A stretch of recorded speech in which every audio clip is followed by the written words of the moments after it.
Oh, Garrett. Mm-hmm. I've been wondering how you've been. I'm good. What about you? I've been thinking about you, man. Oh, okay. I've been wondering how you've been. Yeah, I've been doing pretty good, I guess. Good. All right. S- Yeah, that was a song.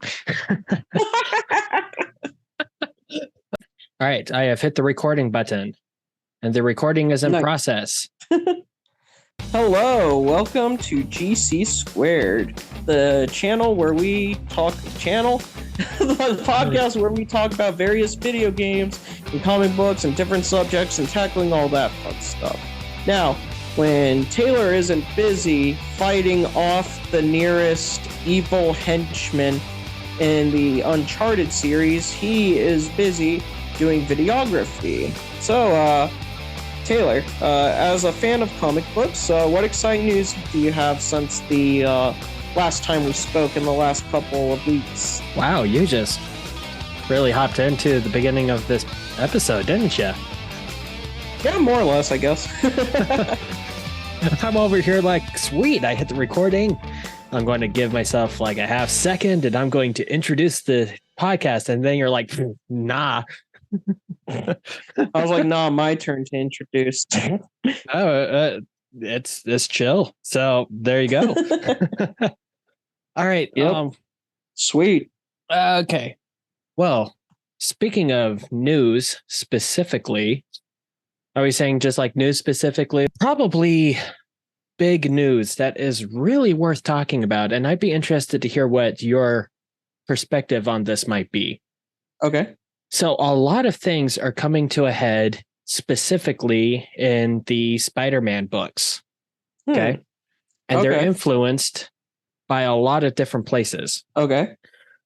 Part one, there is, this might segue a little bit later. We might bring this up a little bit more specifically later, but the Ultimate Marvel Universe is getting rebooted and is coming back. So, okay. Ultimate Spider-Man, Ultimate Avengers are like the two big ones. Ultimate X-Men was a big part of it. It's just this big imprint that was insanely successful.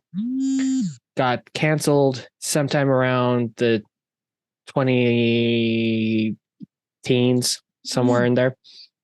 Mm-hmm. And then it's coming back. So that's one thing. Oh. And the significance of that is that Miles Morales is from the Ultimate Universe.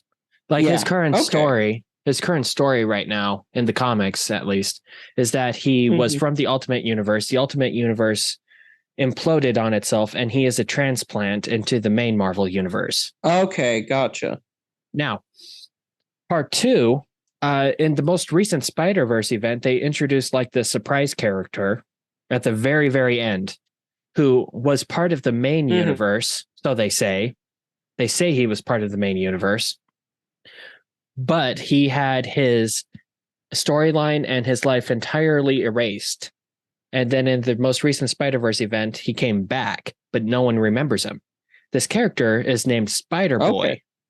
He is Spider-Man's sidekick. He is 10 years old. Oh, okay. He is the biggest meme character. Everyone has, like, all of the books he's been in 4 single comic book issues. Okay. Every single one of them sold out within the first weekend and went back for a second printing, which for comic books is insane. Mm-hmm. So this kid got his own comic book series. Buzz. So this character got his own comic series after only appearing in 4 individual issues. Oh, okay. Just really popular then? Just because he's a meme. Oh, okay. Because what people have been doing now is this kid's background is apparently he's been there for years as Spider-Man's official sidekick. And so the meme has been people like photoshopping him into important Spider-Man issues and like messing things up. Gwen Stacy apparently died because this kid was getting in Spider-Man's way during the fight, things like that. Uncle Ben died because this kid got in the way at some point. Just stuff like that.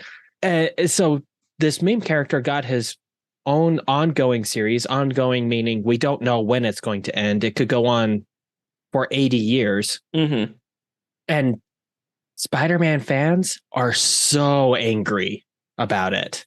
Why is that? Because combined with the Ultimate Universe reboot, okay, keeping that in mind, Mm-hmm.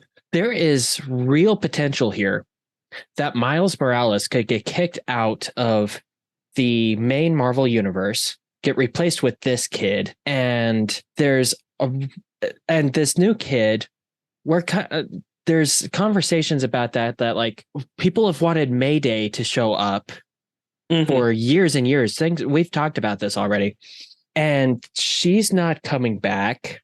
And then Ben Reilly, people have been begging for Ben Reilly to be in the center spotlight again since the 90s. Okay. And a year ago, the writers and editors at Spider-Man said that with Miles Morales in town, it's hard to justify Ben Reilly showing up as another Spider hero that is literally a clone of Peter Parker. And then they have Spider-Boy, and they're like, yeah, this is cool. Yeah, and so they bring in this kid, this Spider kid, the Spider Boy, and everyone's like, so there's no room for Ben Reilly, but there's room for another, character like this. Yeah. And then you consider that, like, what are the stories going on right now that people are really involved with? You have Spider-Verse, the movies, where Miles Morales is separate from the other Spider-Man. So we think that Miles is going to get booted back to the Ultimate Universe because it matches the movies. Okay. And we think that this kid is going to be in the story now and taking center place because he is a spider hero who had his memory and legacy erased and now has to try and build it back up, which is the exact situation that Tom Holland's Spider-Man is in. Mm-hmm. So people are upset because it's like this meme character that, yeah, we made him successful because he's a meme, because we think it's stupid. He's getting a new book and Miles is getting booted. And the only way we can justify it, as far as the fandom is concerned, is that they're trying to match what the movies are doing. Yeah. Which comic books have a very long history of the tail wagging the dog, so to speak. Mm-hmm. Yeah, it's something I've been thinking about a lot. But that's like the biggest thing as far as like strictly comic books are concerned. Okay. Well, let's see. Outside of that, I'm sure you have a stupid amount of video game news. So let's go ahead and move over to Sir Garrett. Now, when Garrett isn't busy buying super obscure and strange video games from flea markets, he is a content writer who specializes in writing words. And sometimes those words have to do with video games. So Garrett, tell me a little bit about... there's so much video game news. So tell me a little bit about some of the video game news that stood out to you. Okay, so the big one is that the Nintendo Direct happened recently. Woo, Nintendo! So there was a lot of cool stuff announced during that. Not a new console, though, huh? Nope, not a new console. Yeah. New consoles are for nerds or something, I don't know. Yeah. I don't know, the Switch is getting up there now. Yeah, it's been around for what, like 7 years? And it was already outdated technology when it was released, so I'm sure there are a lot of publishers who are just begging for Nintendo to catch up. Oh yeah, I'm sure. Yeah, they announced the new Pokemon DLC for Pokemon Scarlet and Violet. I still have not played through that game, so I'm not really interested in picking up the DLC till a later point. Sure. But great for people that have been playing it. Yeah, that's exciting. Do you get a motorcycle this time around? I mean, you always have your whatchamacallit, you always have the legendary Pokemon as like your vehicles to move around in this game. Yes, so that's still around. Then we also know that Sonic Superstars is coming to the Switch, so that's cool. That's a poor name for it, though. It is a poor name, but it sounds like a compilation of old games. It really does, but it's just a new 2D Sonic game that has it in the classic Sonic style, and it has local multiplayer where you can play as Sonic, Tails, Knuckles, or Amy. So that's cool. Yeah. Yep. Okay. So that'll be fun. What do you think of that After that, Oh, sorry. Go ahead. I was just gonna say another game that interests me. But what were you asking? No, I was literally just going to ask about Mario. I'm just going in order of the direct announcements right now of things that interest me. I see. I'll shut up. So we'll get there eventually. The next thing that caught my interest was Persona 5 Tactica is coming to Switch, which originally that was only announced for Xbox and PC. But it's kind of cool because it's like this chibi art style tactical RPG game with a new character. I assume it's going to continue the story. And we're Cool. never going to get Persona 6. Well, yeah, probably not. Yeah, but it looks really cool. It's like if Persona had a child with the Disgaea series, so I'm down for that. Okay. Neat. Neato. Yeah. Let's continue going. Detective Pikachu's getting a new game. Really? Yep, Detective Pikachu Returns. That's what it's called. Oh, do you think he's going to come back? Maybe. Oh, okay.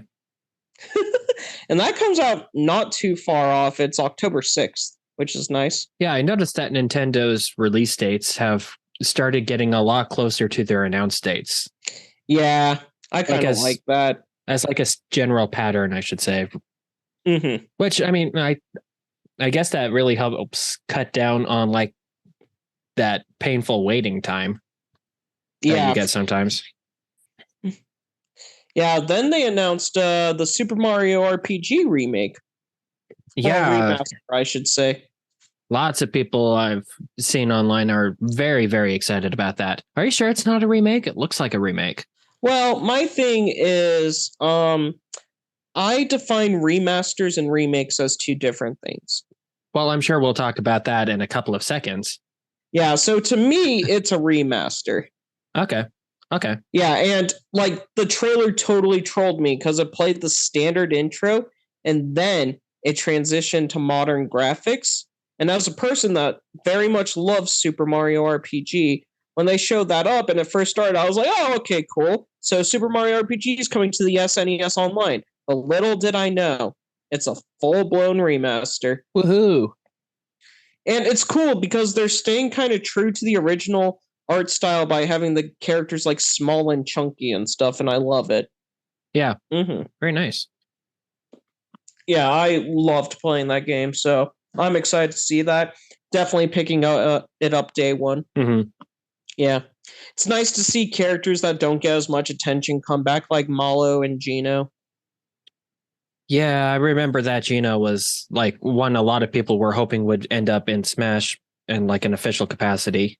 Yeah, I think the issue is I don't know if this is 100% accurate, but I heard that Gino is actually owned by Squaresoft, well, Square Enix now. So because of that, they need their permission to put the character into anything. I feel like Square Enix is naturally going to prioritize other characters like from the Final Fantasy series or Kingdom Hearts or Dragon Quest rather than going with Gino. Maybe, but it feels to me that like Square Enix is a lot more chill about collaborating with people than the people they end up collaborating with. Yeah, very true. Like apparently, get this. This may have just been a rumor, but I heard that Square Enix wanted to do. Do you know the Dissidia series? I've heard of it, but go ahead and tell the audience what it is. Okay, so the Dissidia series is a Final Fantasy crossover fighting game that they had with a very unique system where your standard attacks would build up like your numbers, and then the higher those numbers are, the more damage your special moves do. You have to defeat the opponents by performing special moves. I see. Yeah, apparently, like, this may have just been a rumor. I don't know the exact details, but apparently Square Enix wanted to do one for Kingdom Hearts, but Disney said no. Yeah, so I think you're right about Square Enix being more chill about crossover stuff. Yeah. Well, anyone who's like a small time creator knows that it's the collaborations that help you like the most. It brings in the new audience. It brings old audiences in. Everyone benefits from it. Yeah. But then if you make billions and billions of dollars, then that's a little bit different. Actually, maybe not. Someone crunched a bunch of numbers. I'm derailing. That's okay.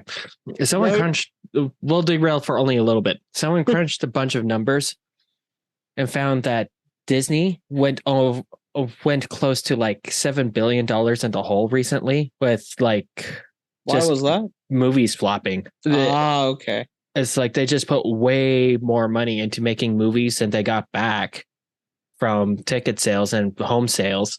We don't know what merchandise and marketing looks like, but if we hazard a guess and say that marketing costs is about half the cost of the movie itself, which is pretty accurate, then and I haven't seen any merchandise in stores, and like I'm going to the toys, so like I'm going to where it should be.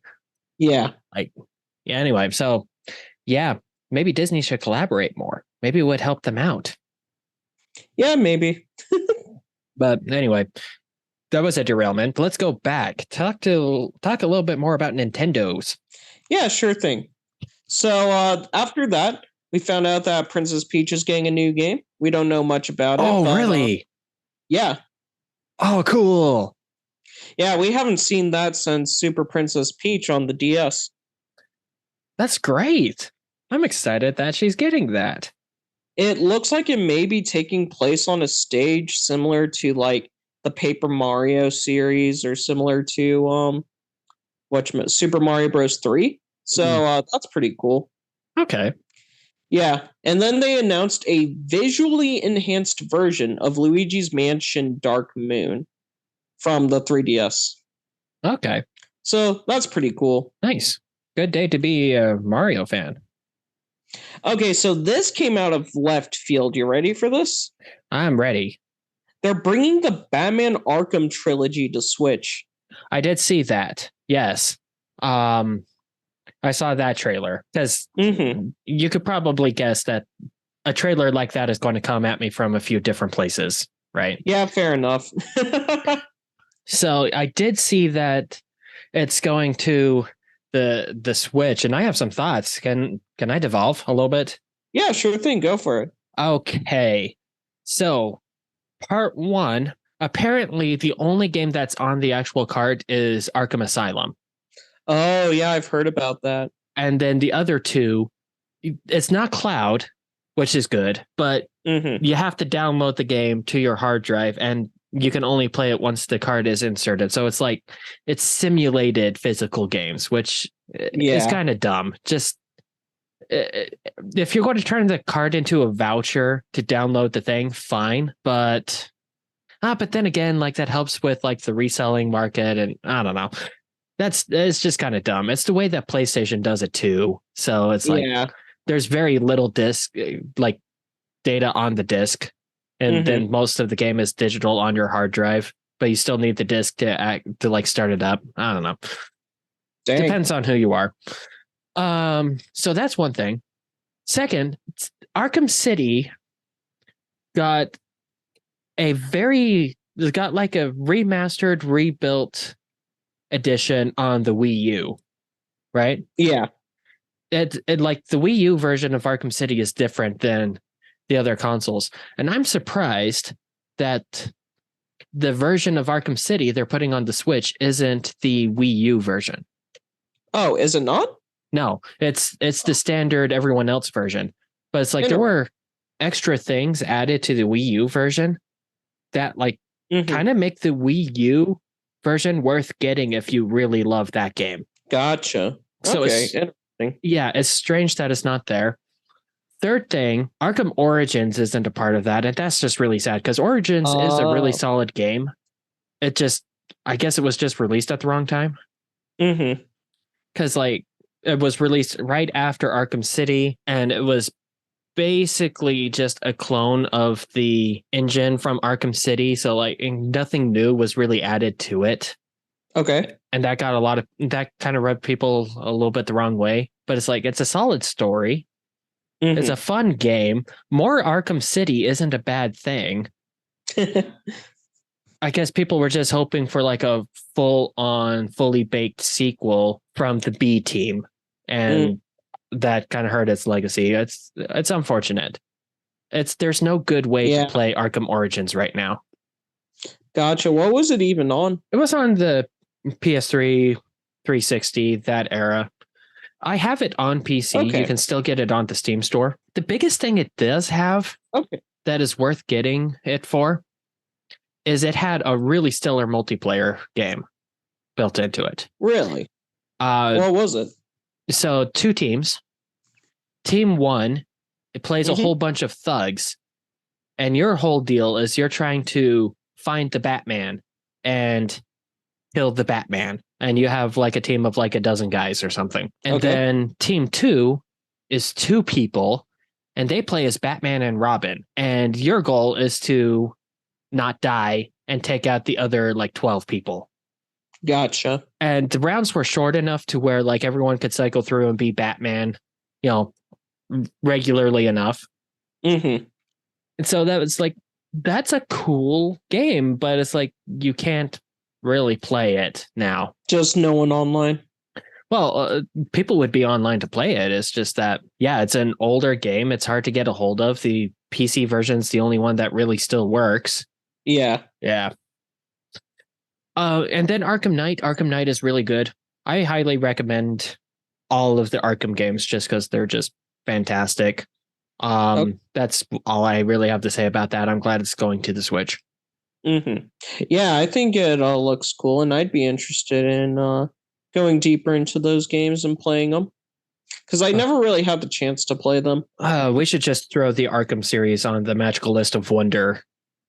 We should. There is a lot to delve into there.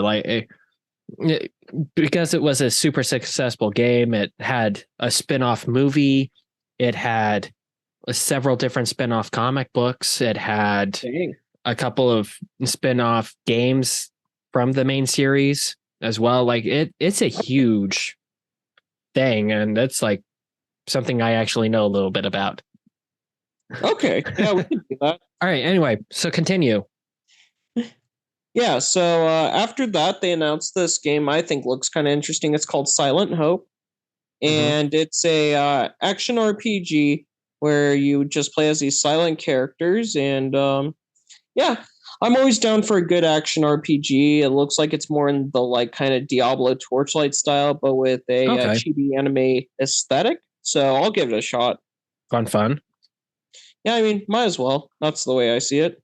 Yep. Yeah, that comes out in October. So I'll probably be trying that out. Skip past a few things I don't really care about. Mario plus Rabbids Sparks of Hope, round 2 DLC coming out, which will be a new planet you can explore. Cool. Yep, and we're still waiting on the round 3 DLC, which will add Rayman. Ooh. Which, that's really cool. So that's a big one. Yeah, it looks like it's going to be a side story starring Rayman, Rabid Peach, and Rabid Mario. So I'm interested to see where that goes, especially since Rabid Mario is one of my favorite characters on the Rabid side. Well, I'm really hoping that that will lead to good things for Rayman, because I feel like it's been a while since Rayman's been in a real game. The last one was the Rayman Legends games, I think. When were those? That came out like Wii U era, Vita era. Yeah, so that's a long time to go without Rayman. Yeah, they did port Legends to the Switch, which is cool. They may have ported it to other consoles, but I'm not sure. Yeah, well, they're also porting Arkham Asylum to the Switch, and that game is no spring chicken. True. And then another thing I think is cool is they've announced Dragon Quest Monsters: The Dark Prince, which is a spin-off game for Dragon Quest. The Monsters series is pretty much Dragon Quest's Pokemon game. So we're getting a new one, which is cool. Okay. Yeah, haven't had a chance to really play those in a long time. Man, I should get back to playing the original Monsters Jokers on the DS, actually. That's one I need to get back to playing. Real quick, you remember when you said our preamble was going to take a long time? Yeah. So then they showed off some Pikmin 4 gameplay because that's coming out this month now. Oh, on the wow. 23rd. Yeah. Yeah. They showed off like some mechanics involving a new character called Ochi, which is like this dog Pikmin thing. Oh, that's cute. Yeah. Then they also showed off that there will now be night exploration in the game where you have glow Pikmin that you can work with. Yeah, because that wasn't part of the other three, huh? You had to be like in for bed by nighttime. Yeah, exactly. Yeah, you had to go back and then any Pikmin you left behind would die. But yeah, only glow Pikmin, to our knowledge so far, can go outside at night, and you have to deal with more aggressive versions of the creatures on the land. So that's cool. Okay. That'll definitely be an interesting mechanic. And they released a demo for it to try out, which I enjoyed playing. Cool. Yeah, so I spent a bit of time playing that demo. It was very handholdy, especially compared to the other games, but still pretty fun. And by the end of it, I was definitely wishing for some more. So you can expect me to pick that up later this month. All right. Well, I'll look forward to hearing what your thoughts are on it. Yep. And then they also announced Pikmin 1 and 2 being released for Switch. Kind of weird they weren't there before, but okay. Yeah, the last time they got released, I think, was as Wii games. I remember the Wii. Yep. So yeah, Pikmin 1 and 2 came out, which is really cool. So now you can officially play 1, 2, 3, and 4 all on Switch. Handy. Yeah, making the games very easily accessible. So I appreciate that. So of course I picked up those and played them. Nice. Well, been playing them, I should say, because I love the Pikmin series. Cool. I haven't looked too much into Pikmin. Sorry? I haven't looked too much into Pikmin myself, but like I'm happy for the Pikmin fans because I hear a lot of like the same kind of conversations about Pikmin as I do about Paper Mario. It's impossible to play the old games, and the old games were so good, and that kind of thing. Mm-hmm. Oh yeah, for sure. Yeah, all the Pikmin games are good. I don't really have an issue with any of them. Cool. Yeah, they're all really fun in my opinion.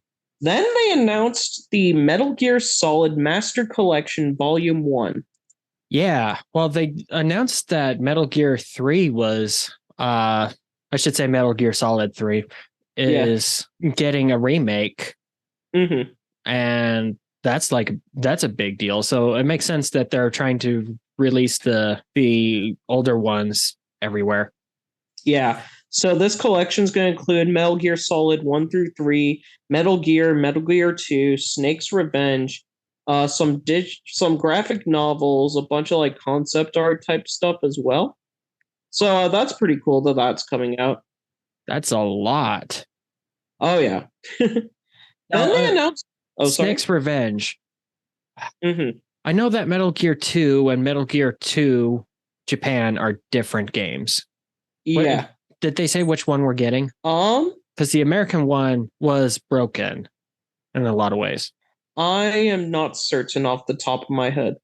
Okay, well, something for you viewers to look into, I guess. Yeah, I guess so. Then they announced that Vampire Survivors is coming to Switch. That's a pretty cool game. Wow. Lots of stuff from Nintendo. Okay. Oh, yeah. Well, you got to keep in mind, directs are usually 40 minutes long, so they announce a ton of stuff during this. There's a cute new 3D platformer coming out called Penny's Big Breakaway. And it has like this kind of... Yeah, it's very much a 3D platformer where you utilize like this yo-yo thing to jump and swing through the air. It's actually the way you swing kind of makes me think of Spider-Man. Jumping, swinging. Mm-hmm. I could play a game like that. And apparently it was made by the creators of Sonic Mania. Oh. So, yeah, it looks like it'll be pretty good and fun. I'll give it a shot. Very cool. Yep. Yeah, ton of new stuff for sure. Let's see. This will be brought up later as a conversation, but Star Ocean: The Second Story R is getting a remaster. Mm-hmm. Which that was an old PS1 game, so that's pretty cool. They're kind of going with the 2D Octopath Traveler style of it, where it's like 2D sprites that are highly detailed, traveling through 3D environments. Well, I mean, Octopath Traveler looked good, so it's worth copying. Oh, yeah. Yeah. So that's happening. It looks pretty cool. Yeah. Looks like a pretty fun, pretty cool game. Might pick it up, not sure yet. We're getting a new WarioWare game called WarioWare Move It. Okay. It's WarioWare. Not much else to really say about that. Sure. Yeah, just exactly what you expect. Just crazy micro games. Nintendo Live 2023 is happening. That's pretty cool. It'll What is it? It's a Seattle event where they'll have a bunch of like tournaments and competitions and stuff and places for people to go and play Nintendo games for free. But to my knowledge, all the tickets are free, but they're going to be like randomly gifted out as a lottery, is my understanding. So hopefully their favorite video game comic book podcast gets tickets to go see that, right? That would be sick. All right, you heard it here first, folks. We'll see you in Seattle. Yep, hopefully. Then we got Super Mario Bros. Wonder, which is a new Mario game coming out that's in the new Super Mario Bros. Style. Yeah, okay, so that art style in Wonder, I swear I've seen that before in an indie game. It looks like an indie game, but I cannot for the life of me place what one it would be. So it's like, I can't prove my point. Yeah, unfortunately, I'm not sure what you're referring to, so I don't know. Well, it looks like it could. Everyone's talking about like the changed up art style and just how weird the game is, but it's like, yeah, I don't know. Maybe it's because I'm not like the biggest video game guy, but it doesn't look all that new and unique to me. I think there's some cool looking stuff in it, like some unique and interesting mechanics we don't really see often in Mario games. Funny enough, that's the thing. It's like it's stuff you don't see in Mario games, but I'm sure you've seen it in other games. Oh yeah, for sure. It kind of gives me Rayman Origins and Rayman Legends vibes, honestly. But those games are great, so why not? I think that might be it. I think it looks like a 2D Rayman game. Yeah, have you seen what Legends and Origins looks like? I'll pull up a picture right now. Yeah, pull it up. That might be what you're thinking of, even though it's not really an indie game. Well, with how obscure it's turned into, it feels like it. Rayman Origins. Images. Yeah, you know what? I think so. I think this is... Yeah. Okay, it looks like a Rayman game. That's what it looks like to me. Gotcha. And then we got weird elephant power-up going on. Well... I mean, he's transformed into weird things before. Yeah, fair enough. Cool. Can't argue with that. So, anything more in the world of video game news? I swear that can't be it. It was kind of a big week for it. Yeah, there was quite a few things announced. We got Fire Emblem put on the Game Boy Advance online. I've been waiting for that for a while, so that's cool. Cool. Yeah, can't complain there. I'm not sure what else has been announced otherwise though. Okay. So, yep. I have a couple more bits of news that I'm going to feel real silly if I don't bring up. Okay, go for it. I totally forgot about these, which is shocking. So, 3 things. First one isn't that big of a deal. Superman and Lois, the TV series, just had its season 3 finale, and it was confirmed for a season 4. The CW nice. just got sold to somebody, and they're canceling all of their scripted shows, but Superman and Lois has been doing well enough that they're going to give it a 4th season, and then it will probably go to Max afterwards. So that's one thing. Thing number 2, this is happening later this month, and I'm very, very stoked for it. My Adventures with Superman is a new animated series. It's the first solo Superman animated series since 1998. And it is coming to Max. And the thing that's confusing me, it's also being shown on Adult Swim. Oh, okay. So it's like, what are you doing to the Superman show to justify it being on Adult Swim? Yeah, good point. Yeah, I'm curious what they're going to be doing with it. But if you were to look up a picture of that one, they really lean into an anime art style with it, which is very exciting. Okay. Yeah, that's cool. And early impressions have been extremely positive of it, which is really exciting to hear because, again, this is the first solo Superman animated series since '96. We kind of need it to be good. Yeah, fair enough. So we'll see more of it, right? Yeah, hopefully. And then the third bit of news. Again, this is why it's so silly I didn't bring it up. They have cast the new live action Superman and Lois. For the movies. James Gunn has announced his casting for it. Okay. And the guys who are now playing Superman and Lois are David Corenswet is playing Superman. If I hopefully didn't get that name wrong. Okay. And he's not been in a whole lot of super big things from what I can tell. When I was streaming about it, people brought him up and said that they recognized him from places. So, good for him. I'm not sure what that is. Could you say their name again? David Corenswet. It is spelled Corenswet. Okay. And then Rachel Brosnahan is playing Lois Lane. Okay. Yeah, I don't know these people, unfortunately. I'm not much of for actors, surprisingly. Like you think I would be, but I'm not. I couldn't tell you actors. I suck at fan casting just because I don't know people. Yeah, but no worries. Let's see. If I were to look up David Corenswet, his IMDb, show me his IMDb. Why can't I see his IMDb? Just give me his IMDb. Freaking Google. IMDb. All right. He was born in 93. Oh, man. I think I've missed my chance to be Superman in a movie. You giggle. So he was in House of Cards. He was in one episode of House of Cards. Okay. Yeah. Just like a bunch of really small stuff I've never heard of. Pearl, I guess what is that? A movie? Yeah, that's a horror drama.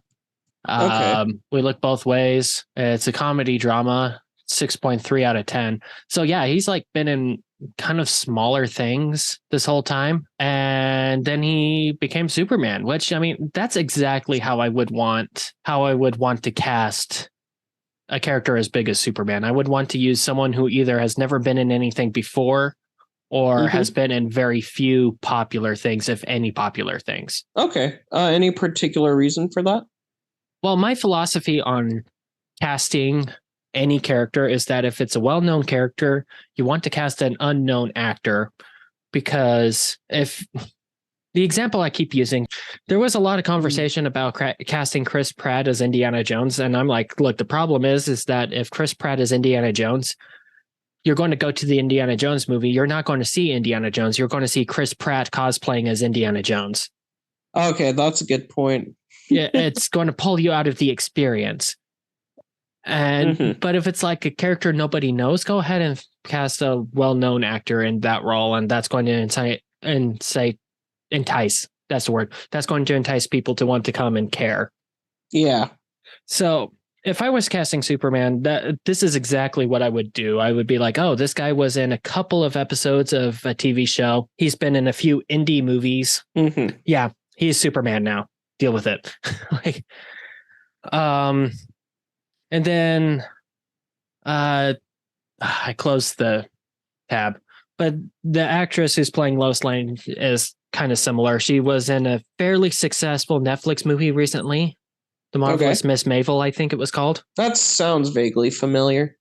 But that's like the biggest thing she's done. So the casting is really good, but this is huge because, like, being cast as Superman is like being put in the Bible. People are going to talk about you literally forever now. Okay. Like this is sense. A huge thing. And a lot of us are still kind of hurt that Henry Cavill isn't ever going to play Superman again, as far as we can tell. But, this new guy, hopefully he'll do a good job. Hopefully James Gunn doesn't ruin it because we need a really good Superman movie. Anyway, now that I've hijacked your news segment. No, you're good. But yeah, it would have been weird if I didn't talk about like the 3 big Superman events that happened this week. Yeah, no worries. No worries at all. What games have you been playing, Garrett? Tell me about the games that you play. I'm still playing Kudelka. Okay. Yeah, I'm on disc 3 now, so making good progress. I actually got to see you play that the other day. That was fun. Yeah, it's an interesting little game, huh? It's not scary. No, it's not very scary. It's unsettling, but it's not scary. Oh yeah, the scariest part is definitely the monster designs, but it's definitely more unsettling than scary. Kind of hard to make an RPG scary. Well, it's like if the monsters don't ever come at you very quickly is, I think, the big thing. Like, by the time the monster reveals its full form, it's like you kind of already could have guessed what it would have looked like to an extent. It's like a slow reveal. So I don't know. Never mind. So you've been playing that. Mm-hmm. Have you played any other video games? Yeah, I've been playing Pikmin 1 and 2, and then I also played the Pikmin 4 demo. I already talked about those a bit. You recently picked up a bunch of video games, though. Yeah, that's right. I recently, so one of the game stores over here where I live, they recently announced that they had a warehouse where they stored a bunch of games, and the lease was running out soon, so they needed to sell everything in it. So there was a wholesale of like $1 for anything in the store. So I was like, okay, yeah, we need to go to that. So we went, and when we arrived, I wasn't expecting as many people to be there as there was, and we ended up having to wait in line for 3 hours. But you eventually did get through it, and you picked up at least 2 games. Yeah, I picked up 14 games, I believe. Very crisp $15 bill. Yeah, exactly. I got Uncharted 1, 2, and 3. Which, for those of you in the audience, Uncharted is by far and away my favorite video game franchise, so I'm glad that he picked those up. Yep. So, finally going to get around to playing those. Nice. Yep, I've been interested in playing them, but just never really got around to it. So, planning on that, and that'll be fun. Then I also picked up a very big chunk of the Assassin's Creed games for PS3. I found, I believe, 2, 3 Black Flag. Let's see, Brotherhood. Oh man, I need to pull up a list of Assassin's Creed games to help me out here. Oh, that's a very long list. Yeah. Pretty sure it was an annual release for a while. Let's see. Yeah, for a long time they were doing annual releases, sometimes multiples. It was kind of crazy. So I found 2 Brotherhood, Revelations, 3 Black Flag, and I believe the only ones I'm missing that were released on PS3 are, funny enough, the first game and then Rogue. Let me check one thing real quick. Okay.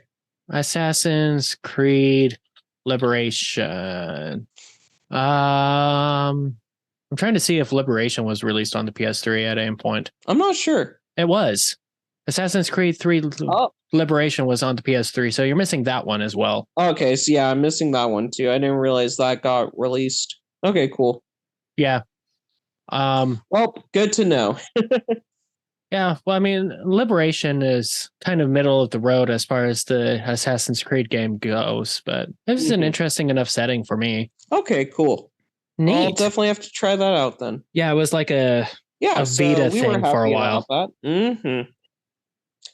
Yeah, so pretty happy about that. Definitely looking forward to trying those out, but I'll need to pick up the first game first before I do that. Yeah. Because I've heard it's very important you play the games in order. Well, at least that you know the story in order. Because Assassin's Creed 2 is the one that everyone raves about. So you got that out of the way. Yeah. But I want to play the first one before I play 2. I can feel that. I can understand that. I get that mindset. I have a whole bunch of Indiana Jones comics that are waiting for the first one. So Gotcha. yeah. Yeah, so got those. And then also I picked up some crappy games because you know how I be. So I found Finding Nemo for the PS2. I found Meet the Robinsons for the PS2. MLB Nickelodeon, which is a baseball Nickelodeon game. Oh boy. For the Wii. Yeah. I'm trying to think if there was any others we found. Oh yeah, I found a game called like Dragonheart Steel and Heat or something like that, and I know nothing about it. I picked it up because it had a cool name. Fair enough, I guess. Fire and Steel, that's what it's called. It's a PS1 game. I know absolutely nothing about this game. Well, that makes 2 of us then. Okay, apparently it's a side scroller action type game with realistic mocap type graphics. Realistic in quotation marks. Yeah, like Mortal Kombat, like original Mortal Kombat style realistic. Yeah. That's really realistic if you're a bunch of pixels. Oh yeah. Yeah, so grab stuff like that, which is pretty cool. Trying to think if there's anything else. Oh yeah, I played through the Spiderwick Chronicles game. Yeah, you were telling me about that. Yeah. It's not very great, but it has some good music in it, which is kind of fun. That's what matters. Yeah, the music is what matters most when you're playing video games. Yeah, forget gameplay, forget story or an engaging character. just music. just the music. That's all you need. Yep. Just Dance has been living off that philosophy for years. Yeah, they announced a new Just Dance game, funny enough. Ollie. Yeah, they gave up on trying to come up with unique and good names for it, and they just called it Just Dance 2024 edition. Yep. I think Just Dance should go free to play. Not a bad idea, honestly. Just forget about releasing a new one every couple of minutes. Just release a new track update. Yeah, I agree. I think that'd be a very good approach to it. Yeah. I mean, I think Guitar Hero would have lived if it ran with that model. It's possible. I know they tried to do something similar with Guitar Hero Live, but that didn't end up working out, unfortunately. Well, Guitar Hero Live, like the brand was already kind of dead by that point. Like, very true, actually. Like Guitar Hero is kind of a meme with how dead it is. Oh yeah, which is unfortunate because I would love to see that series come back. Okay, all of you out in internet land, Garrett was like nationally ranked in Guitar Hero at one point. Yeah, there were definitely multiple songs where for online play I was like top 50 or so. It depended on the song. Yeah, that's nothing to sneeze at. I used to play a lot of Guitar Hero. Nice. Yep. I'll play it on occasion for fun. Yep. Cool. Yeah, so I don't know. I think that pretty much summarizes announcements and video game stuff going on in my life. Cool. So I'll talk about announcements and video game stuff in my life. Yes, your turn. Okay. So, as far as comic books that I've been reading, a friend of mine has loaned me his copy of it's a manga adaptation of Dracula. Oh, okay. I had never read the original book, and he said, "Well, I have the comic book if you want to check it out. How is the comic book compared to the book? It's very, very faithful." And I'm like, "Oh, okay." So I am reading that, and it is very good, if not extremely silly sometimes. Okay. Is this like Hellsing or what? No, it's Dracula. It's the book. Oh, okay. It's a straight adaptation of the book. But like okay, that's pretty cool. There's this bit where freaking this guy, he's going to go meet Dracula at the very beginning of the book, and everyone's all like, "Oh no, don't meet Dracula. And he's like, okay, well, why not? And no one will tell him. It's like, guys, if you want him to not talk to this person, maybe you should tell him why. But like, no one will tell him. And then there's this lady, okay, and she's all like, no, don't go out today. Do you know what today is? And he's like, yeah, it's May 4th. It's Star Wars Day. And she's like, do you know what tomorrow is? Yeah, May 5th, Cinco de Mayo, tacos. And she's like, it is St. George's Day, the day when evil has full reign. And it's like any other story in the universe would say, okay, at the beginning of the book, we've given you this time frame, 24 hours in which bad things happen. We're going to make sure bad things happen in these 24 hours. Do you know what happens in the next 24 hours after she brings that up? What's up? Diddly squat. Well, that's unfortunate. The day where evil has full reign in this vampire story, nothing happens. That's kind of hilarious. And I'm just over here like, Mr. Stoker, Mr. Bram Stoker. Do you not understand the concept of the ticking time bomb? If you're going to show us the ticking time bomb, it better go off. Like, if you're going to say this is the day where evil things happen, something evil better happen that day. Nothing does. That's kind of hilarious. Yeah, it's like, well, why did this book get anywhere? Like, that's just terrible writing, honestly. Like, I can't get around that.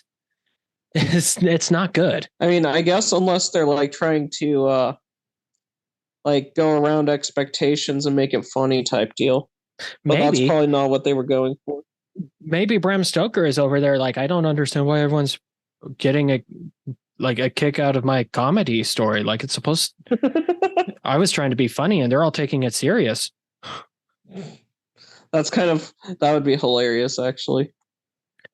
And then when I met up with you for our thing that we brought up last time, I got the 2 Spider-Girl books, and those were pretty fun. So yeah, that was cool. Yeah, I was glad I was able to see them because, like, I've been looking for those digests, wasn't expecting to ever see them again, and then it was like, oh, look, there's 2 of them. Mm-hmm.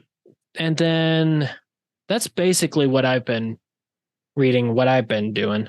Oh, I also have been like trying to like change up my workspace / gaming space. So like I've been trying to design an actual gaming room. That's been kind of fun. Oh, yeah, that'd be cool. Yeah. Any progress there then? Yeah, there's some progress. I moved some things around, took some things down. I mounted a couple of key blades on the wall, which is kind of fun. Oh, cool. Yeah.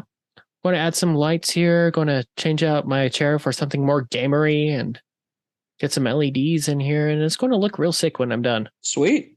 Yeah. All right, sounds good. Yeah. Our LEDs preamble has make things look cool.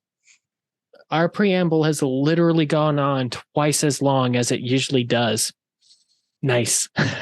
We're not messing around. Okay, so we had a lot of things to talk about. One thing that is really popular and something that we already mentioned a couple of times here. We were thinking about talking about reboots, remakes, redos, all of the types of ways that you can rehash the same old thing again for a new audience.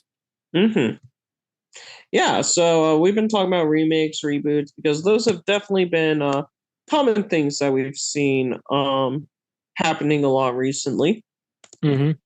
So we thought, what games would make good remakes and what could we look into regarding reboots for comic books, and we figured we'd talk about those. Yeah.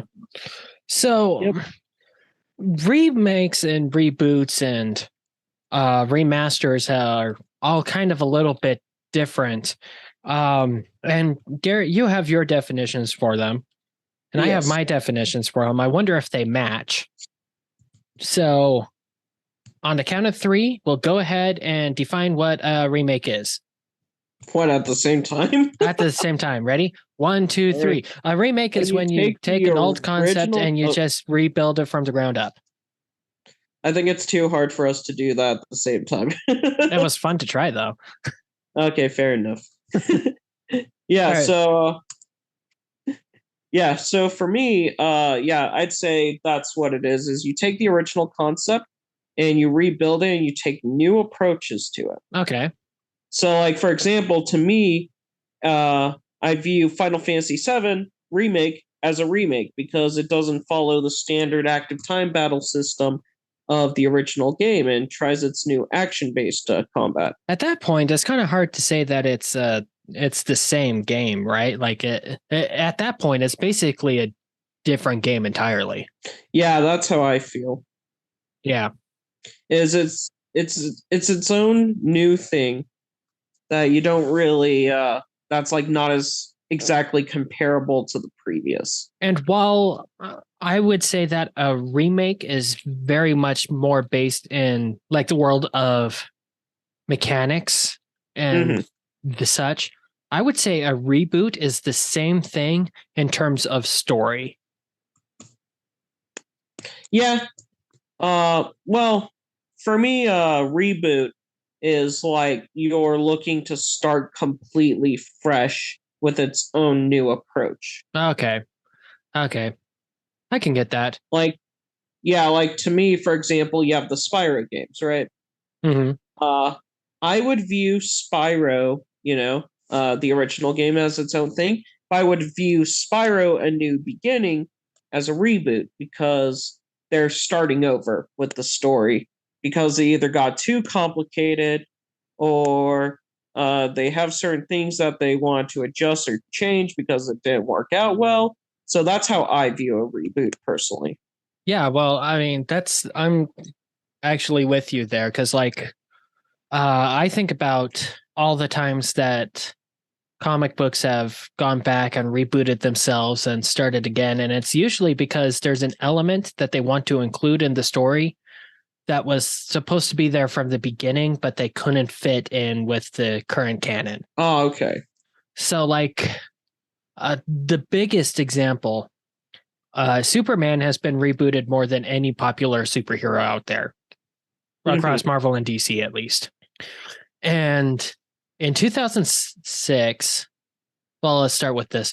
In 1986, Superman got a huge ground up reboot that kept very little of the lore from the comics prior. Okay.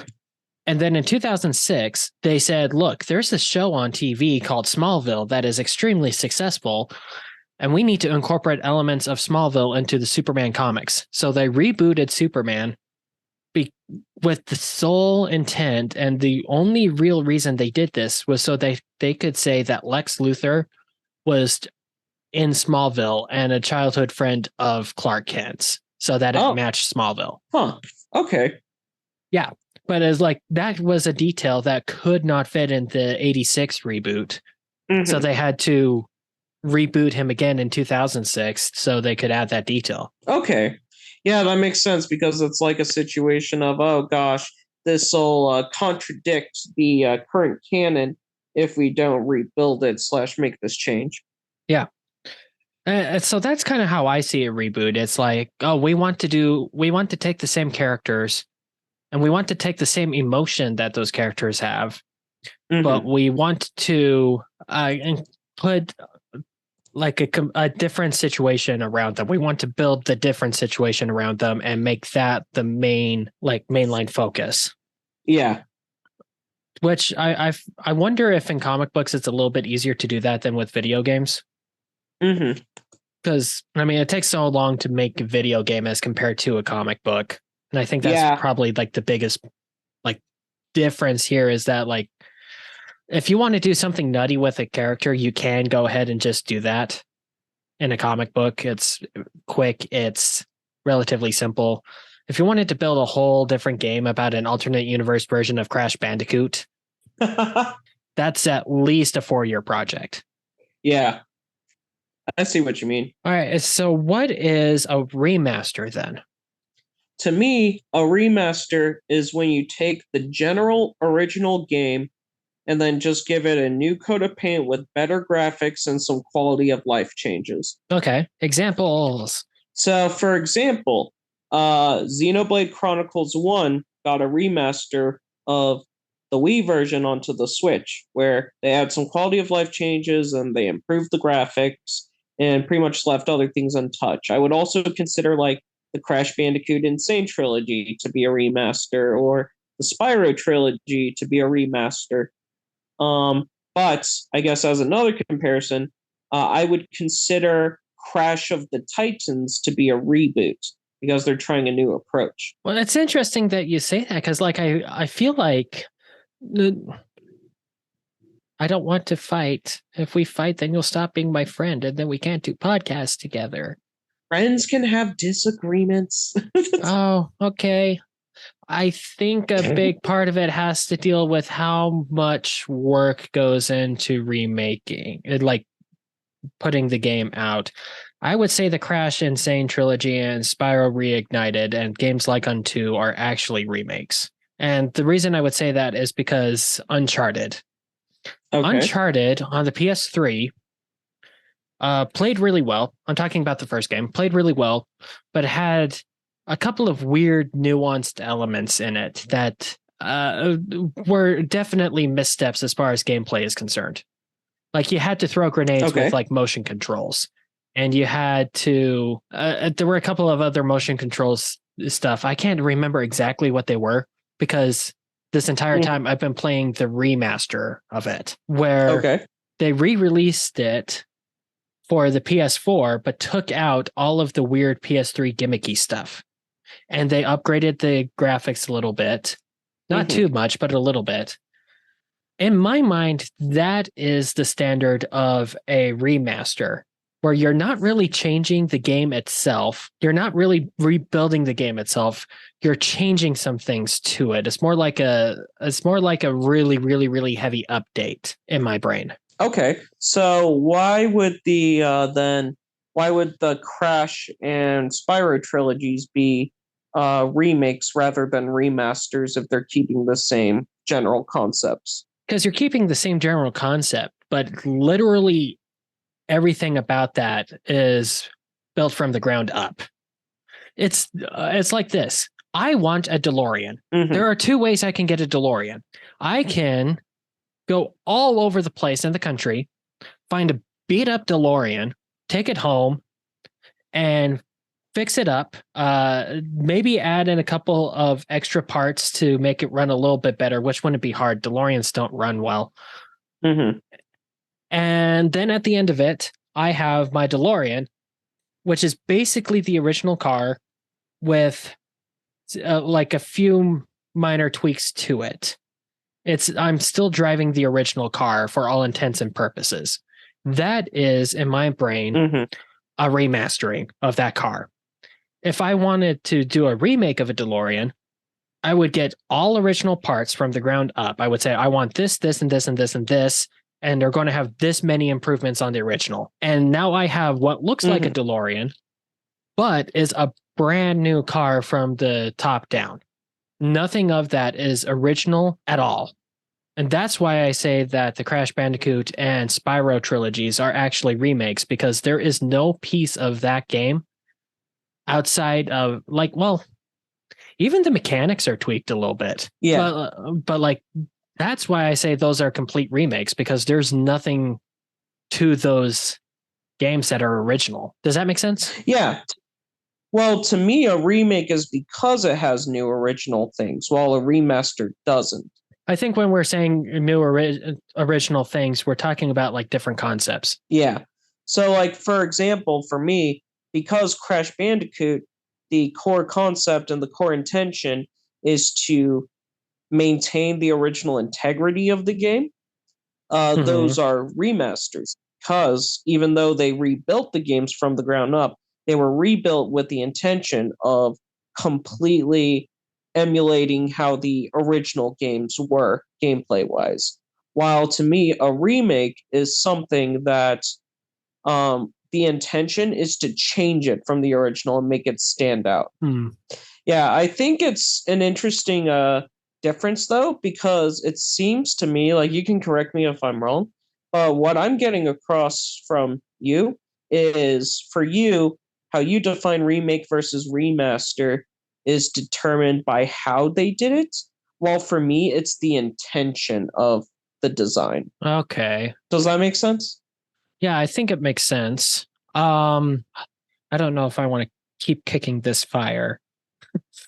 No, don't even worry about it, dude. This is how we get better at understanding stuff is by discussing it. Resident Evil Mhm. is the new Resident Evil 2 a remake or a remaster of the original? Oh, do you mean Resident Evil 4 Yes, let's go with or Resident Evil? let's. Well, no, I'm going with two. Let's go with two. Okay, let's go Because with 2. two keeps the same intent, Mm-hmm. keeps almost none of the mechanics, and has none of the original assets. I would consider it a remake because it plays so drastically differently. You're going from a tank, well, it still technically has tank controls, but you're going from a game that was built with pre-rendered angles and changing shots from like a overhead perspective that changes depending on what area you're in versus a over-the-shoulder third-person approach of 2. So I would say because of that major difference and new things added to the game, it's able to stand out so much and stand alone that it's a remake. Gotcha. So like the entire gameplay experience is different. Oh, I think that's a very good way to describe it. Is to me, a remake is when the entire gameplay experience is different, while a remaster is it's trying to preserve the original. There Design. it is. I think that's where it was. I think that's you kind of helped me figure out how to define what I'm thinking. Okay, because like if you want a platformer, you could play any of those 6 Crash Bandicoot games, and you're going to get the same amount of satisfaction from them. Yeah, you're going to get a 2.5D platformer if you play them. 2.5D. And then okay. So if it when it gets to the point where where it plays and it feels like a different game play wise, that's when it becomes a remake. That's the way I view it, which I'm not saying is right or correct, because if you view it a different way, that's totally fine. And if other people view it a different way, that's cool too. That's just how I personally view it. Okay. Well, I think that's pretty neat because like they have reboots in comics. Mm-hmm. Do they have remakes? Sort of. Like sometimes they'll release the same story from a different perspective, but that's the interesting thing about like trying to do a remake from a story perspective is that like the events are events. You know, they happened. I think another big thing is it's a situation of remakes are more common in video games because you can change that gameplay aspect, while reboots are more common in comic books because a lot of times in comic books, by just the sheer size of it, they're looking to redo things or seek like alternate realities. I would even consider alternate realities to potentially be reboots. In a sense, yeah. But I think a big part of that also has to be with just how like drastically video games have evolved as like a gameplay perspective and from an art form perspective. Because like you can't really think of games from 15 years ago anymore because games from 15 years ago we still play and we still love. Oh yeah, because games 15 years ago, that was what, 2008. So that was Arkham Asylum. I hate thinking about that. That's 3 games. Oh yeah, I saw this meme recently that said what we think Mario games looked like 20 years ago. I showed the original Mario. It says what Mario games 20 years ago actually looks like, and it showed gameplay of Double Dash on the GameCube. I don't like that. That makes me feel really old and gross. Yep. But okay, so let's go with 30 years ago. Okay. Comic books from the 90s read and look for the most part like they had the art form down, right? Like we knew what a comic book was. We knew how it worked long before the 90s. And like maybe trends have changed a little bit. And like maybe there's a higher standard for how it's supposed to look. But as far as the mechanics of a comic book, they haven't changed since ever. Like they were probably perfected back in like the 50s or 60s, I'd argue. Yeah, it's a situation because that's the thing is that with comic books, they're less so because with comic books, they're more restricted by the creativity of the creators rather than the art form itself, while video games are very much restricted by the current technology available. Comic books have evolved to the point where they don't really need those specific whatchamacallit. Like comic books have evolved to the point where they don't, where, as long as you're able to print or present the comic book in some kind of form, it's pretty much set. And from that point on, it's only held back by the creativity of the writer and what they can do with the panels. While with video games, it's more so what technology do we have available and what can we do with it? Yeah. So because a comic book from the 90s reads just as smoothly as a comic book from last week. Yes. But that's a very good way to put it. A video game from the 90s does not play nearly as smoothly as a game from last week. So which I think right there offers a lot of precedent and a lot of logical reason to say, this game was great. Let's release it again. Yeah, I feel like because of that, that's kind of why remakes are more common with video games, while reboots are more common with comic books. Right. And even when they try to tell the same story a second time within a comic book, it doesn't ever feel like it's a remake. It's always a reboot. Amazing Fantasy 15 doesn't ever really get a grounds up remake that replaces it. Okay, so with these thoughts in mind, what would you consider to be a remake then in the comic book genre? Do you have kind of an example of what you would consider a remake then? That is an interesting question. Because this whole time I've been trying to think of what a remake comic would look like.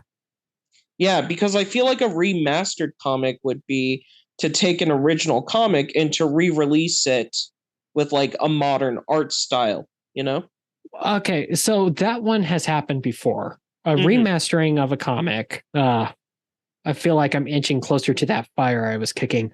So a remaster of a comic is when the original book is re-released, but maybe they touch up the coloring. Maybe they fix up a couple of coloring mistakes, or they fix up some ink blots that are in it, or some typos. Which happens all the time.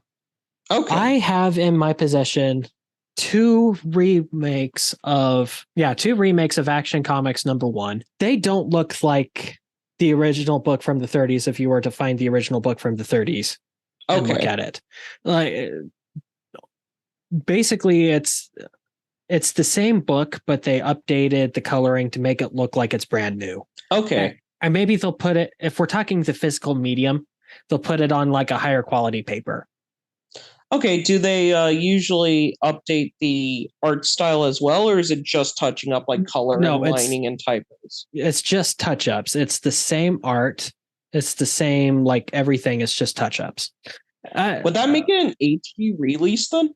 That's the thing. It's when we're talking about remastering and then releasing a comic, it's kind of you probably would just re-release it, but sometimes those re-releases do have touch-ups and minor changes to them that I would consider to be remastery. Here's a better example. Okay. Spider-Man #1. Amazing Spider-Man #1. Late 1962, I believe. Might be early 63. So I don't care to look it up right now. There is a famous typo in there, real famous, where Spider-Man refers to himself as Peter Palmer because Stan Lee was barely involved with the Spider-Man books. Okay. So he didn't remember what Peter Parker's name was. That's literally the reason. Now, there have been times where Amazing Spider-Man #1 has been reprinted and distributed to comic shops with his name fixed from Peter Palmer to Peter Parker. I would consider that a remastering of the book. All right. Because they touched it up? Because they changed an integral part of the book itself. it's not really integral, but it's like they changed the detail in the book that is significant to its history. Okay, I see. Or like it's significant in some way. But it's almost like it's a patch, but it's not a patch because it's not replacing the original. Because the original is the original. Yeah, exactly. You know what? I'm starting to think remasters don't exist in comics because I cannot justify that. It's possible. It's a very remake. possible.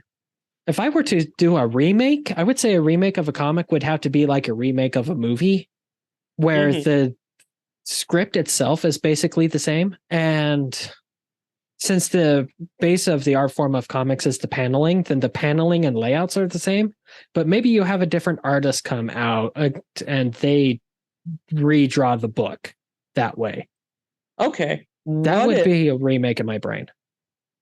Would it be, okay, that would be a remake in your brain, as if they actually like redid the art. If they took the same script, didn't change anything about the script itself, but remade the art, that's what I would consider to be a remake. Okay. Gotcha. If we keep sitting on the Spider-Man example, I have a book in my collection called Season 1, Spider-Man Season 1. Okay. And it basically goes through like the first 4 issues of Spider-Man's appearance from the perspective of his old wrestling manager. Okay. That would almost be a remake. I see, because it's from someone else's perspective. Because it's from someone else's perspective, but then again, it doesn't change the events or like the order of events of those original books. But sort of, it's stupid. Oh, this is so hard to figure out from the comic book perspective. These are questions I've never had to consider before. Well, okay, so this is just theory crafting at this point. But what if a reboot is like starting all over again with the comic, while a remaster, a remaster is when they touch up and re-release the original comic with fixes and stuff. But a remake is the alternate universes. I mean, I've heard of that being referred to as a remake before in like marketing terms. Like, we're remaking Batman, but this time he's in the Victorian era. So, like, I've heard it in that way, but like, it kind of doesn't mesh with the definition of a remake that we've assigned to a video game. That's right? true. Like, well, it's because it's a hard. Because like we said that. What did we say a remake in a video game was? It was like from the grounds up a different gameplay experience using the same like general story. The same general story, characters, game. So I guess in that sense, a reboot and a remake in comics could almost be said to be the same thing. Okay. One and the same type deal. Almost. So like, because like a reboot, because comic book universes seem to grow way faster than video game universes do. Oh, yeah. I think that's just the nature of the beast. So a reboot is when a reboot comes along, it usually tries to reboot everything associated with that character and try to modernize it. Okay. But then DC is really the only ones who have done any reboots. Marvel doesn't do reboots. Gotcha. They just do alternate universes a lot of the time, right? Yeah. Like they pride themselves in saying they've had the same story going on since 1940. Okay. And technically they do. Like, technically, Marvel does hold the world record for the longest ongoing story, which is the Marvel Universe. Because they don't reboot it. DC has rebooted at least 4 times. And when DC reboots, it changes the entire universe and updates everything to it. But then, like, specific characters reboot more, and that's a whole thing. Do I even know anything about comic books? Or am I just pretending? Don't say that. Well, it's like you said, it could be a situation that you just straight up like didn't like, that remakes just aren't really a thing, you know? Because like you mentioned, it could just be the concept of redoing the original story with new panels, new art style and stuff. You just don't really see that happening. No, because there's really no reason to do that. Because like, if you want people to read like The Death and Return of Superman, you just re-release the original. You don't need to rebuild the comic for new hardware. Like Yeah. paper has existed as a hardware forever. It's perfect. It's you cannot do better with paper than paper. Yeah. So it's like, and then but better quality it just paper. might be a situation where it doesn't exist. Yeah, I don't think it exists. I don't think you can remake comics without like I said, without taking the original script and completely changing the art within it and not adding any new perspectives, not adding any new elements to the story. It's just literally the story retold with a different artist. Yeah. Which I cannot think of as example where that strictly happened without something being added that makes it a different book entirely. Huh. Dang, we just discovered a lot. Yeah, well, that's been a very interesting and I feel like very good conversation in regards to allowing us to learn more and kind of get a better feel of what being a comic book really means, because it's a situation of not really being able to apply a remake to a comic book unless you actually went out of your way to redo the art style and the panels while sticking to the original story. Yeah, which like I feel like I've seen fan projects do, but I don't think you'll ever see that happen in an official capacity. It's kind of interesting that like that kind of thing would happen. I might want to go in and do some like research and see if it has happened at all. And then maybe we can bring that up next time where we're going to chat a little bit about like some of the reboots and remakes and remasters that we would like to see happen. Okay, I have a question that I think may shatter your mind. You ready? No, I have a question for you first. Okay, what is it? Do you have any wise words of wisdom? You can't ask that yet because I need to ask this thing related to the topic. Fine, ask your topic thing. Okay, so would a comic book remake be a film or TV adaptation of a comic book story? Asking big questions. Oh, yeah. Because the way I think of it is, like, for example, what comic book did you say? Like you said, it was Spider-Man No Way Home is like a retelling of Spider-Man Brand New Day, the comic series. Yeah, in a sense, yeah. Yeah, so with that in mind, could you brand then new day define... or is it one new day? Hold on. Okay. Spider-Man One More Day. Oh yeah, it's One More Day. Brand New Day is something different. I was confused for a second there. Okay, my bad. No, it's okay. I'm pretty sure we got it wrong in our first episode where I brought it up anyway. It's possible. I wouldn't know. Yeah. But yeah, so with that in mind, would then Spider-Man No Way Home be a remake of Spider-Man One More Day, the comic? Okay, I wouldn't say so. Okay. Why is like that? The context, there has never been a really good, faithful adaptation of a comic. I said that. I'm immediately regretting that statement.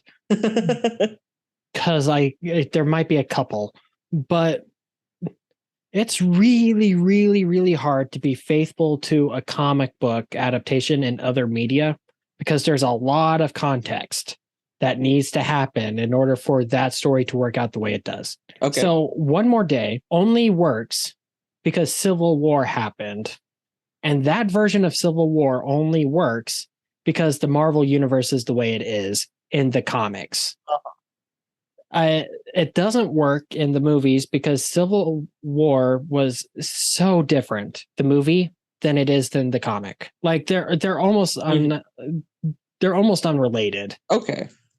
And One More Day has a lot of context and a lot of weight behind it that frankly just does not exist in the movies. And so it's impossible to really adapt that truly. Like most movies you see will take elements from the comics, but not the context of those elements. And that's the big difference. Okay. Especially since, Marvel has, 80 years of the same story ongoing. There have been instances where movies have gotten close to matching the comic. Okay, differences would you say that is, like, as a quick example? Watchmen. Okay. Watchmen, the movie, is very, very close to Watchmen, the book. Okay. Like almost shot for shot. It's that close. Oh, gotcha. But I feel about as comfortable saying that that is a remake of a comic as I would say that Super Mario Brothers, the movie, is a remake of Super Mario Brothers, the game. Okay, I see. It's an adaptation of some of the same ideas, but the fact that it's in a different medium no longer makes it a remake of the thing in my brain, you know? Okay. You just, as an adaptation in a new medium, as you just suggested. It's an adaptation within a new medium, which I think disqualifies it from being a remake. We don't think of like Assassin's Creed, the movie, as a remake of Assassin's Creed, the game. Gotcha. And we don't think of Uncharted, the movie, as a remake. Like I get you. They're separate entities. Separate entities, yes. I kept using video games. That was probably the wrong example. I should have used like Harry Potter or something. Oh, it's all good. Or Lord of the Rings. That's better. No, really. You got my brain going. This is great. So I think adaptation is a completely different monster that is worth talking about. But it's, I think in order to be a remake, it has to be within the same medium. Gotcha. Okay, that's fair. Yeah, I was going to say, like, adaptation is an entirely new monster, because I think a great example of adaptation is Scott Pilgrim versus the World, because you have the comic book, you have the movie, you have the video game, and soon you're going to have the anime as well. Yeah. But dare I say that the big thing here that's different is that, like, even if all the Scott Pilgrim stuff is faithful unto itself, you get a very different primary experience of Scott Pilgrim, depending on which way you go. Like you don't have the same kind of experience reading the comic book as you do watching the movie. Yeah, as someone that has read the comics, has watched the movie, and played the game, they are all three very different experiences, even though they follow the same story. Yeah, they follow the same story. They have all the same emotion to them. They're all Scott Pilgrim, but they're so vastly different from each other as far as just the medium and the way you have to consume it. That is a brilliant example of how adaptations work. Scott Pilgrim might be the perfect adaptation of the same events across everything. Yeah, Scott Pilgrim is pretty darn consistent, honestly. Yeah, it is. Yeah. It's actually quite impressive how consistent it is. I'm sure there's got to be. Oh, come on. It's like on the tip of my brain here. I swear I've seen a comic. Where are you looking for? Oh, okay. I have an example of a remake in comics. Okay. Interesting. What is it? All right. In the great space that is Webtoon, which totally counts. I mean, a lot of people who say Webtoon isn't comics. Webtoon is comics. What else is that? Like, come on. Webtoon totally counts. There are a lot of independent creators on Webtoon who made it big and said, you know what? I'm unsatisfied with my early strips. And then they would redraw them. But it's the same strip, but it is a completely new episode in the comic. It's completely redrawn, but it is the same script. Best example I can think of, Letterbox Comics, I think is what it's called. It's about this it's this mom who decided to start drawing short comic strips about her life with her family and redrew her family as cats. Interesting. It's hilarious and I love it. Letterbox Comics. Go check them out on Webtoon. They're some of my favorites. It's one of my favorites on Webtoon, honestly. Okay. She had a ton of early strips and then got really busy with life and said, I can't draw something from the ground up right now. I'd much rather go back into my early strips and redraw them and make them look better. And so she would start releasing remakes of those comics. That is an example of remakes in comics. You don't see it with the big companies, but you will see it with independent creators a lot more often. Okay. Gotcha. Yes. Oh, just a sec. I'm proud of myself for making that work. Yes. Okay, we have unexpected visitors. Please cut out this part, by the way. We have unexpected visitors, so you and I need to wrap this up. Okay, well, let's just head into last thoughts then. So there we go. There you go, an example of remake. Okay, now everyone, thanks for joining us with this big event. It's been exciting. We had a lot of things to talk about. We have more things to talk about. So tune in for the next episode for we'll talk about the remakes, reboots, things we'd like to see happen and come back within these mediums.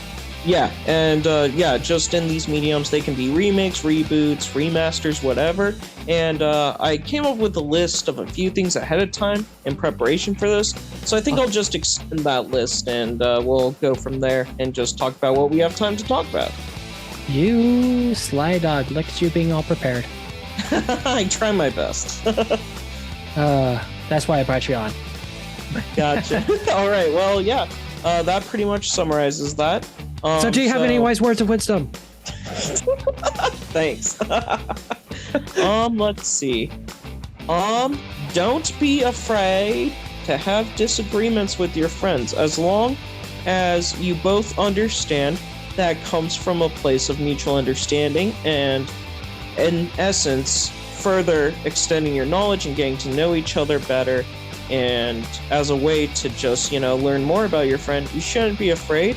But you also shouldn't let disagreements or different views turn into arguments. It's never worth it. Hey, that's some wise words of wisdom. Where was that at the beginning of this?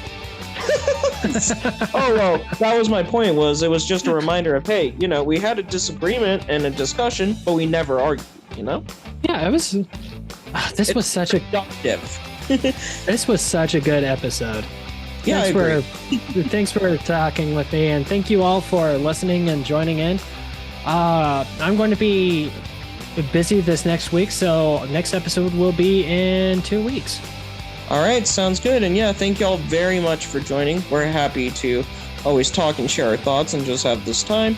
So we appreciate you listening, and we look forward to talking again another time. So thank you very much for joining us in on GC Squared. Bye. Bye. Still should have a goodbye song. That'd be fun. One day. One day.